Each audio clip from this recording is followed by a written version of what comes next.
Alors, bienvenue pour cette nouvelle séance. Et pour cette séance, on va parler de la théologie de la chair. Wow, c'est tout un sujet. Et l'idée, c'est de comprendre pourquoi les forteresses sont si puissantes. D'où ça vient la puissance de cette forteresse-là, d'où elle vient.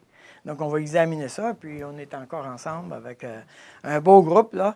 Et le but de cette séance-là, ensemble, ça va être de prendre le temps d'approfondir la question de la théologie, de manière à ce qu'on soit très clair sur ce que la Bible enseigne en ce qui concerne la chair et qui va nous aider à faire face à la forteresse. Alors, on va commencer avec un verset qui est dans Galates chapitre 3, verset 1, et qui est particulièrement intéressant. Il dit aux Galates dépourvus de sens, qui vous a fasciné, vous, aux yeux de qui Jésus-Christ a été peint comme crucifié. Voici seulement ce que je veux apprendre de vous. Est-ce par les œuvres de la loi que vous avez reçu l'Esprit ou par la prédication de la foi? Et là, il pose une question vraiment difficile. Êtes-vous tellement dépourvu de sens, après avoir commencé par l'Esprit, voulez-vous maintenant finir par la chair? Finir par la chair. Et dans un autre passage, dans Colossiens chapitre 3, verset 5, ça dit quelque chose qui est vraiment important. Il dit, faites donc mourir ce qui est dans vos membres, et terrestres, la débauche, l'impureté, les passions, etc.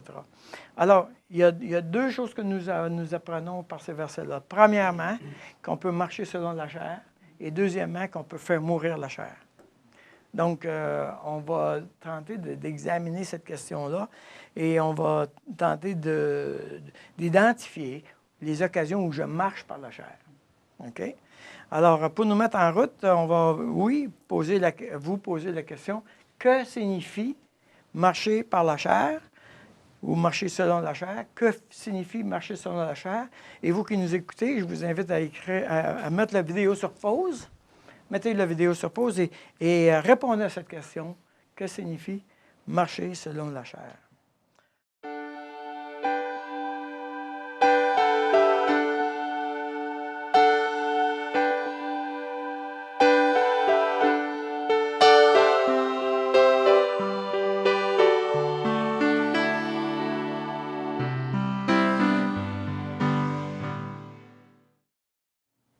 Alors, on revient ensemble, puis ce qu'on voit, là, c'est qu'on a besoin de comprendre le mot chair et particulièrement de le définir ce mot-là et de voir si on est capable d'identifier le processus. Alors, dans un premier temps, on ne devrait pas dire que le mot chair dans la Bible a plusieurs sens. Donc, il faut surveiller ça parce que le mot chair n'est pas nécessairement le même sens.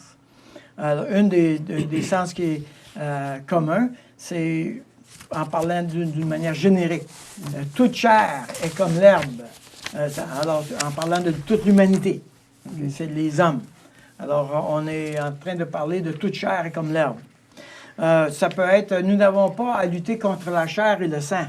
Alors là, on parle encore des hommes, des êtres humains. Okay? Donc, ce que met en lumière, c'est que quand tu rencontres un mot, avant d'y imposer un sens, il va falloir que tu te poses la question dans le contexte, quel est le sens qu'il a? D'après la définition du théologien Carson, c'est la chair comme condition de la nature déchue, l'homme dans le péché et la rébellion contre Dieu, l'homme dominé par son égocentrisme et reléguant Dieu en périphérie. Et on a ce verset-là dans Éphésiens chapitre 2 qui va exactement dans cette direction-là. Ça dit dans Éphésiens chapitre 2, « Vous étiez morts par vos offenses et par vos péchés, dans lesquels vous marchiez autrefois selon le train de ce monde, selon le prince de la puissance de l'air, de l'esprit qui agit maintenant dans les fils de la rébellion. Nous tous aussi, nous étions de leur nombre, et nous vivions autrefois selon les convoitises de notre chair, accomplissant les volontés de la chair et de nos pensées, et nous étions par nature des enfants de colère. » Alors, est-ce que vous pouvez voir ici, on parle de convoitise de la chair, on parle de volonté de la chair, il y a des éléments qui sont liés avec la condition humaine pécheresse. Alors, pour cette formation-là, on va définir le mot chair avec l'encadré que vous avez là. L'ensemble des informations assimilées dans les facultés de l'homme, alors qu'il était sous l'influence du vieil homme, se rebellant contre Dieu. Je sais très bien que ça ne veut rien dire maintenant pour vous. On va juste le meubler, cette définition-là. Vous allez comprendre un peu mieux. Alors, l'ensemble des fonctions, l'information assimilée dans les facultés de l'homme. Et là, je vais vous inviter, vous allez écrire aux côtés de cette définition-là, chevaux. Alors, et là, je reviens avec notre fameuse histoire de chevaux, parce que ça, moi, ça m'aide énormément à comprendre. Quand j'étais pasteur à Richmond, nous avons implanté une église là. Et dans cette ville-là, il y avait un concours de chevaux à toutes les années. Et ce concours-là, c'était 2 chevaux. On mettait 2 chevaux avec une charrue. Et le concours, c'était de faire le sillon le plus droit. Alors, on avait peut-être 25-30 fermiers qui arrivaient avec leur équipe de chevaux. Et le fermier prenait les guides des 2 chevaux. Des chevaux de labour, c'est énorme. C'est des gros chevaux. 2500 livres, c'est en haut de tes yeux. Et il prenait les guides, il les attachait après lui. Ça prenait beaucoup de fois. Moi, je n'aurais jamais accepté de faire ça, mais il attachait les guides des chevaux autour de lui pour avoir les 2 mains solides sur la charrue. Hein? Et là, il commandait aux chevaux uniquement par sa voix. À droite, à gauche, avance, recule, comme ça. Wow! Nous, là, si on parle de nouvel homme et de la chair, imaginez que nous étions en arrière de la charrue, mais les chevaux, là, ils faisaient ce qu'ils voulaient. Ils avaient le goût de tourner à droite et tourner à gauche. Ils avaient le goût de tourner à droite et à arrêter. Ils faisaient ce qu'ils voulaient. Et le gars en arrière de la charrue, là, il les laisse faire. Là, tout à coup, on remplace. Dieu enlève le vieux fermier, le vieil homme. Il met le nouvel homme, OK, en arrière de 2 chevaux qui sont habitués de faire comme ils veulent. Qu'est-ce que tu penses qui arrive? Là, les chevaux, eux autres là, ils ont encore le goût de faire ce qu'ils veulent. Et le nouvel homme qui n'a jamais conduit de chevaux, est-ce que tu penses qu'il est impressionné? C'est vraiment impressionnant. En plus, si tu es en arrière, tu vas te poser la question, coudonc, penses-tu que je peux avoir le contrôle là-dessus, moi, là? Il me semble que je ne l'aurai jamais dans ma vie, le contrôle de ça. C'est bien trop gros. OK? Et là, c'est là que le rôle du Saint-Esprit vient jouer un rôle. Parce que là, le Saint-Esprit vient avec moi et dit, regarde, oui, on peut avoir le contrôle. On va prendre le contrôle. Maintenant, entendons-nous, l'illustration se termine là. Parce que l'idée, c'est de ne pas prendre le contrôle, c'est de faire mourir la chair. Ça veut dire qu'il va falloir faire mourir les 2 chevaux qui sont en avant. Ouais. On ne peut pas les faire mourir morceau par morceau, là. Une tranche de steak ici, une tranche de steak là. L'illustration s'arrête là. OK? Mais l'idée, c'est de comprendre que émotivement, okay, quand je suis en face d'une forteresse, une immense forteresse, émotivement, toute mon aide dit « je ne l'aurai jamais, c'est bien trop gros pour moi ». Toute mon aide crie ça. Okay? Alors, puisqu'on veut décrire et on veut examiner la question de la théologie de la chair, et la raison pourquoi on le fait, c'est que la Bible nous dit de faire mourir la chair. C'est le cœur de la question dans la vie chrétienne, c'est-à-dire le processus de sanctification nous invite à faire mourir la chair. Donc, on a besoin de saisir en détail la question de la chair. Alors, tu as l'homme intérieur. Alors, Dieu, le triangle, c'est l'homme, c'est Dieu. L'homme intérieur et les facultés, croyances, sentiments et le physique, notre corps physique. Alors, j'ai employé le mot faculté. C'est très compliqué de mettre un nom là. Je veux vous dire, j'avais d'autres mots, j'ai consulté beaucoup de théologiens. On n'arrive pas à mettre le nom sur cette affaire-là si on veut les décortiquer comme je les ai décortiqués. Donc, ne le considérez pas comme... allez pas mourir sur la croix pour ce mot-là. Okay? C'est juste pour vous aider. Okay? Donc, les facultés, qui sont les croyances, les sentiments et physiques, sont ce qu'on va appeler pour cette formation-là la chair et l'homme intérieur. Maintenant, Bibliquement parlant, l'homme est un. Il n'y a pas 325 affaires. L'homme est un. On est une unité. Okay? Physiquement, spirituellement, moralement, l'âme, l'esprit, le corps, c'est un. Il faut comprendre ça. Maintenant, là où ça devient un peu compliqué, c'est qu'on a dans la Bible et dans les livres théologiques, pour parler de la même chose, différents termes. Alors, ça c'est pas mal important pour vous de comprendre ça. D'abord, quand on parle de l'homme, c'est-à-dire le bonhomme, là, okay, on parle de la nature de l'homme. Okay?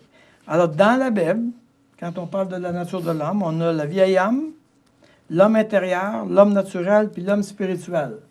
Ce sont les termes dans la Bible qui traitent de l'homme, de la nature de l'homme. Les termes qui traitent bibliquement de la chair, les facultés de l'homme, c'est la chair et le corps du péché. Ce sont deux termes.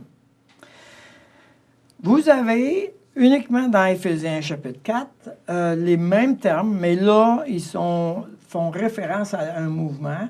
Donc, ils ne sont pas tout à fait avec la même définition. Et enfin, vous avez les termes théologiques, c'est-à-dire les termes que les théologiens utilisent qui ne sont pas dans la Bible. Alors, ça arrive très souvent en théologie qu'on a ça. Par exemple, on a le mot Trinité. Okay? Les théologiens ont introduit ce mot-là pour résumer un concept. Alors, on emploie le mot Trinité, mais on ne le trouve pas dans la Bible. Okay? Donc, il y a des mots comme ça qu'on ne trouve pas dans la Bible, et particulièrement le mot nature pécheresse. Et là, vous allez voir que en ce qui concerne la nature pécheresse, tu l'as. Des fois, les théologiens en parlent quand ils parlent de la nature de l'homme, quelquefois ils en parlent quand ils parlent des facultés de l'homme. Mais c'est le même terme.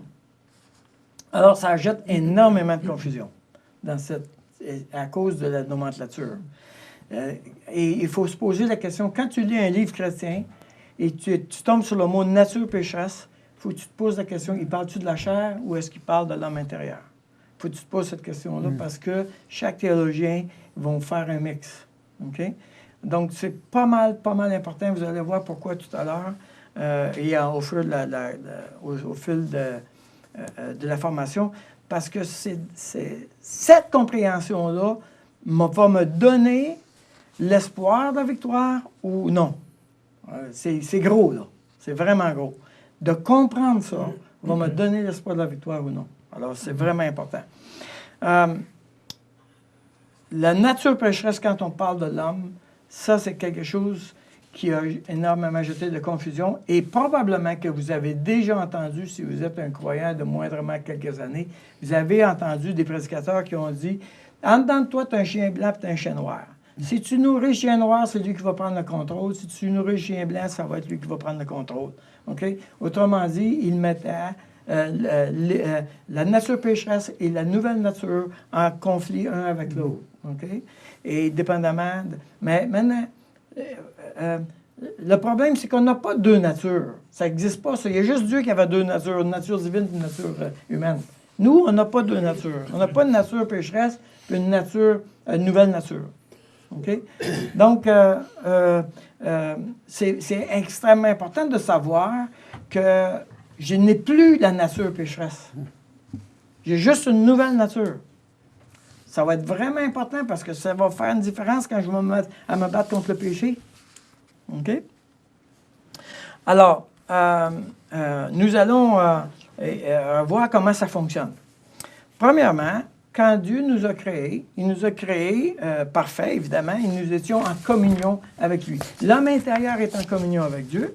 Et l'homme intérieur voyait Dieu et il disait, moi, je veux faire ça. Et il donnait ses facultés, sa croyance, ses sentiments, son physique. Il les mettait au service de Dieu. Il était engagé à lui rendre la gloire. Donc, un peu comme vous voyez le dessin, l'homme regardait Dieu puis il dit, moi, je veux l'imiter.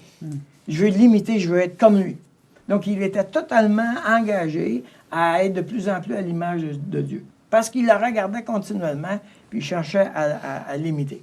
Donc, ses facultés, sa croyance, ses sentiments, son corps physique, il était au service de Dieu. Il les mettait au service de Dieu.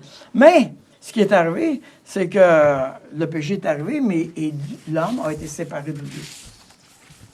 Et l'homme il est mort.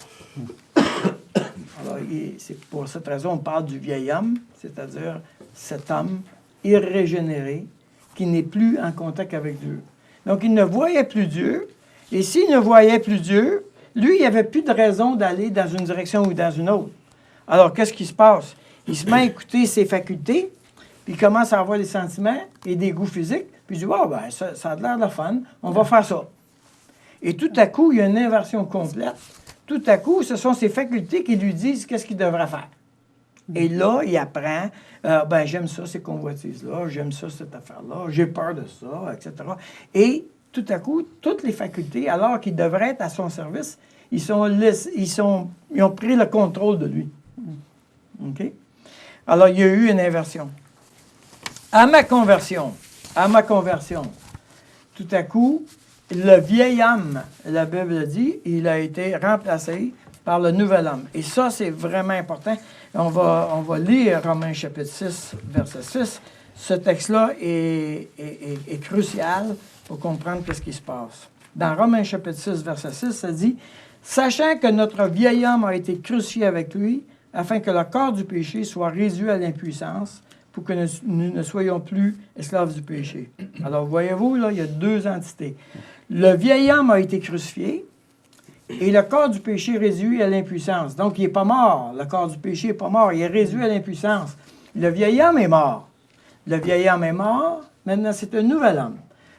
À ma conversion, le vieil homme est remplacé par le nouvel homme et mes facultés ont été réduites à l'impuissance. C'est-à-dire que le nouvel homme a pris le contrôle des facultés de la chair. Vous voyez le point? Mais, parce qu'il y a un mais, le problème, c'est que le nouvel homme, quelquefois, il laisse aller les affaires. Regardez au verset 11. « Ainsi, vous-même, regardez-vous comme mort au péché et comme vivant pour Dieu en Jésus-Christ, que le péché ne règne donc point dans votre corps mortel et n'obéissez pas à ses convoitises. Ne livrez pas vos membres au péché comme des instruments d'iniquité. » Il vient juste de dire que le corps du péché était réduit à l'impuissance. Puis là, tout à coup, il dit « Hey, c'est possible que vous puissiez laisser le contrôle et c'est possible que vous livriez votre corps au péché. » Autrement dit, même si la chair a été livrée et rendue à l'impuissance, moi, comme croyant, je peux permettre au péché de prendre du contrôle et de dominer dans ma vie. OK? Donc, tout à coup, on se retrouve dans une situation extraordinairement difficile parce que là, on tombe en tension entre ce que le nouvel homme veut faire, il veut obéir à Dieu, il voit Dieu, et la chair, elle ne veut pas obéir à Dieu. Et puis, elle veut mener son affaire. Donc, moi, comme croyant, tout à coup, en dedans de moi, tout mon cœur dit, je veux choisir Dieu, puis tout à coup, bang, je fais une autre affaire. Complètement différente. Alors, si vous revenez à la définition que je vous ai donnée tout à l'heure avec les forteresses, je dis ceci, l'ensemble des informations assimilées dans les facultés de l'homme alors qu'il était sous l'influence du vieil homme se rebellant contre Dieu. Alors, l'ensemble des informations assimilées dans les facultés de l'homme, l'ensemble des informations que les deux chevaux ont appris à faire dans la vie quand le vieil homme ne les contrôlait pas. Ils ont tout appris ça, eux autres. Ils ont tout appris de travers. Ils ont tout appris qu'ils peuvent aller à droite, à gauche, arrêter. Ils peuvent faire n'importe quoi. C'est ça qu'ils ont appris. Donc, l'ensemble des informations assimilées dans les facultés de l'homme, alors qu'il était sous l'influence du vieil homme se rebellant contre Dieu.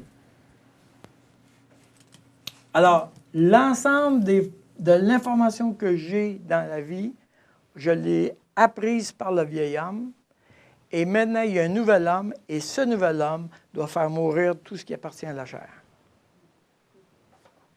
Tout, absolument tout. Et on va voir un peu plus loin que quand on dit tout, c'est tout. Les bonnes choses puis les mauvaises choses. Tout. Parce que même si je suis bon dans la vie, bien, je vais être bon par la chair. Tu ne veux pas ça. Tu veux être bon par l'esprit. Okay? Donc, il va falloir apprendre ça aussi. Alors, pour le moment, on va se poser la question ensemble. en écoutant cet enseignement, quelle faculté doit être mieux comprise pour ta sanctification? Est-ce que ça s'agit de tes croyances, de ton monde émotionnel, de ton désir? Quand tu as regardé, quand tu examines ce que tu as appris dans la vie, qu'est-ce qui contrôle l'ensemble de ta vie actuellement? Quels sont les éléments de la chair qui sont vraiment en contrôle? Par exemple, je peux avoir une personne qui a un problème de dépendance avec la boisson. Okay? Donc, elle a un problème où physiquement, elle est sous le contrôle de physique, okay? Dans sa faculté physique. Elle est sous le contrôle.